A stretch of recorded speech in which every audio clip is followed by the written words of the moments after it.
Hello বন্ধুরা, কেমন আছেন? আমি ভালো নেই। আমার জীবনের একটি বাস্তব ঘটনা আপনাদের সামনে তুলে ধরব।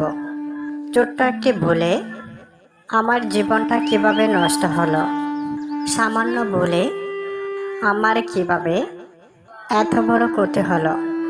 যদি আপনারা জানতে চান তাহলে আমার এই গল্পটি শুনুন। আমার নাম তানজিলা আক্তার। আমার বয়স 24 বছর। আমি যাহা বলিব সত্য বলিব, সত্য ভয়ে মিথ্যা বলিব না।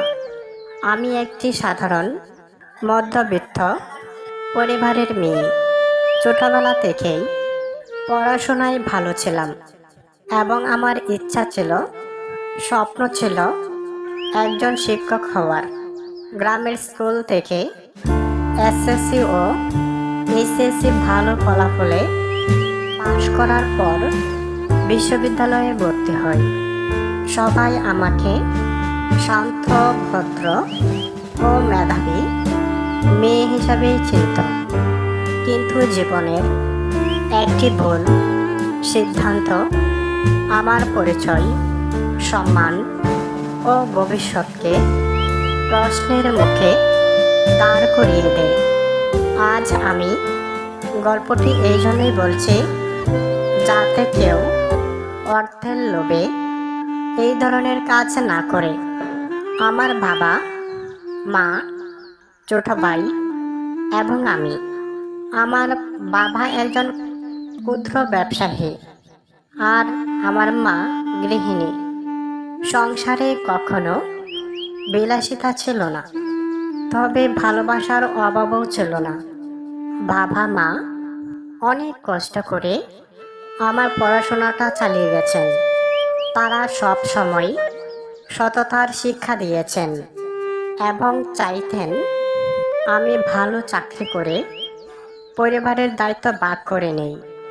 কিন্তু আর্থিক সংকট এবং দ্রুত কিছু টাকা আয়ের লোভে আমি এমন একটি সিদ্ধান্ত নেই, যা শুধু আমার নয়, পুরো পরিবারের সম্মানকেও ক্ষতিগ্রস্ত করে। আমি এখনও অবিবাহিত, বিয়ে করব বলে ভাবছি, তবে আমি মনের মতো পাত্র পাচ্ছি না। এক সময় আমার বিয়ের কথাবার্তা হচ্ছিল, পাত্রপক্ষ আমাকে পছন্দও করেছিল। কিন্তু এই ঘটনা ঘটার পর যখন চারিদিকে ছড়িয়ে পড়ে, তখন ঘি ভেঙে যায়। আত্মীয় স্বজনের কাছেও আমাদের পরিবার বিব্রতকর পরিস্থিতির মুখোমুখি হয়। এরপর থেকে আমি নিজে ভুলের জন্য অনুশোচনা করছি এবং নতুন করে জীবন শুরু করার চেষ্টা করছি। আমি বিশ্বাস করি, সততা ও পরিশ্রমই মানুষের সবচেয়ে বড় পরিচয়। শর্টকাট কোনোদিনও স্থায়ী সফলতা এনে দেয় না। বন্ধুরা, এখন আমি মূল ঘটনাটি বলছি, যে ঘটনার জন্য আমার জীবনটা ধ্বংস হলো। বিশ্ববিদ্যালয়ে পড়ার সময় আমার এক পরিচিত বান্ধবী আমাকে জানা সে একটি গুরুত্বপূর্ণ নিয়োগ পরীক্ষায় অংশ নিতে পারবে না। সে আমাকে মোটা অঙ্কের টাকার বিনিময়ে তার হয়ে পরীক্ষা দিতে অনুরোধ করে।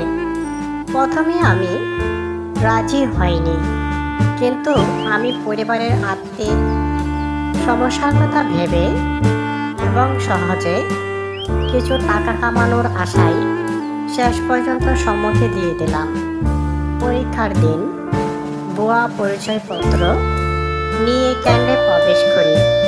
শুরুতে সব কিছু স্বাভাবিক মনে হলেও পরীক্ষা চলাকালে দায়িত্বপ্রাপ্ত অডিট অফিসার কাগজপত্র ও পরিচয়পত্র যাচাই করতে গিয়ে আমার আচরণে সন্দেহ করেন। পরে আঙ্গুলের ছাপ, ছবি ও তথ্য মিলিয়ে অসঙ্গতি ধরা পড়ে।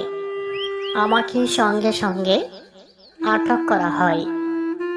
আমাকে পরীক্ষার হল থেকে বের করে নিয়ে যাওয়া হয়।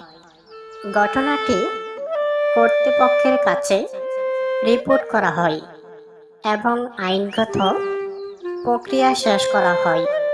সে এক মুহূর্তে আমার পড়াশোনা, চাকরির স্বপ্ন, সামাজিক সম্মান সব কিছু ভেঙে পড়ে। আজ আমি বুঝতে পারি, অন্যের হয়ে পরীক্ষা দেওয়া শুধু আইনগত অপরাধ নয়, এটি নিজের ভবিষ্যৎ ধ্বংস করার একটি পথ। তাই আমি সবাইকে বলবো, যত কষ্টেই থাকুন না কেন, কখনো অসৎ পথে সফল হওয়ার চেষ্টা করবেন না।